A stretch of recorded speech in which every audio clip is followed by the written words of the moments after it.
The 1960s were a worrying time for Sweden's environment. Toxins, it seemed, were everywhere. The sight of dying fish and forests touched a chord. Urgent intervention was needed.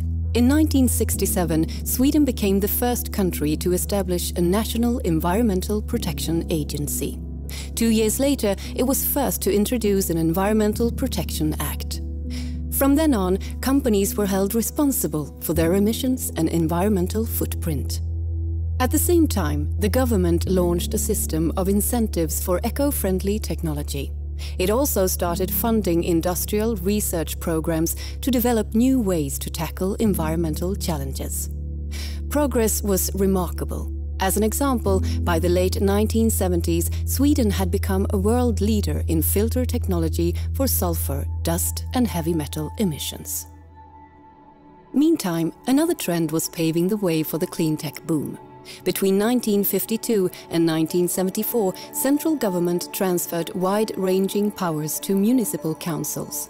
This decentralization created a strong local framework for environmental policymaking, delivering real change on the ground.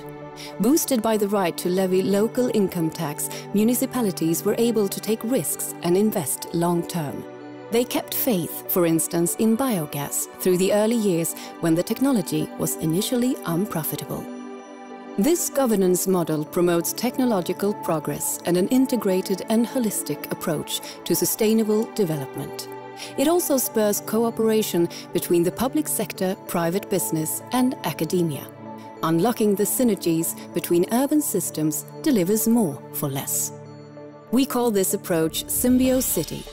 Let's take a closer look at some of Symbiocity's building blocks, its technology and know-how.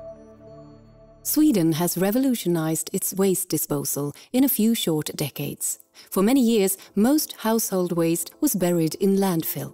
Then a new waste management policy was introduced in the 1970s, and today less than 1% of household waste goes to landfill.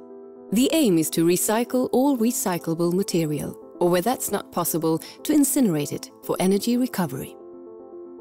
District heating utilizes energy that would otherwise be largely wasted.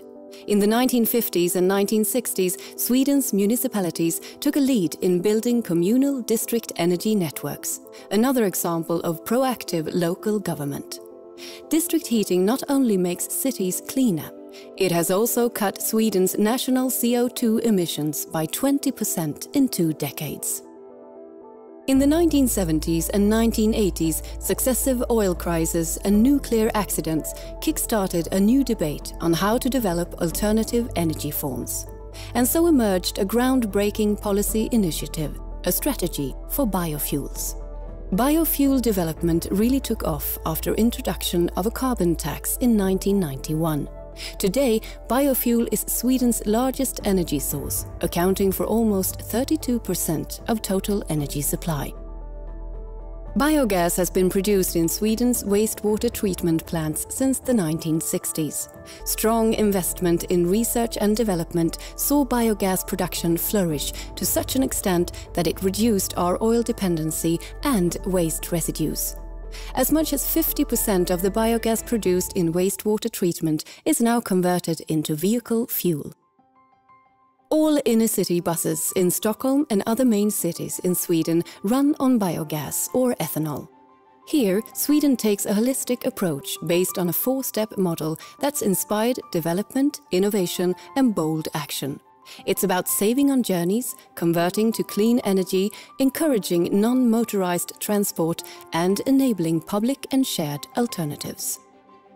Everything's connected. By marrying a holistic mindset with commitment to innovation, we've managed to break the link between growth and carbon emissions. Back in 1980, fossil fuels accounted for 66% of total energy use across all sectors. By 2012, this figure had dropped to 26%. We've overcome many challenges. Now the task is to move towards carbon neutrality. We're already underway. Just watch us go.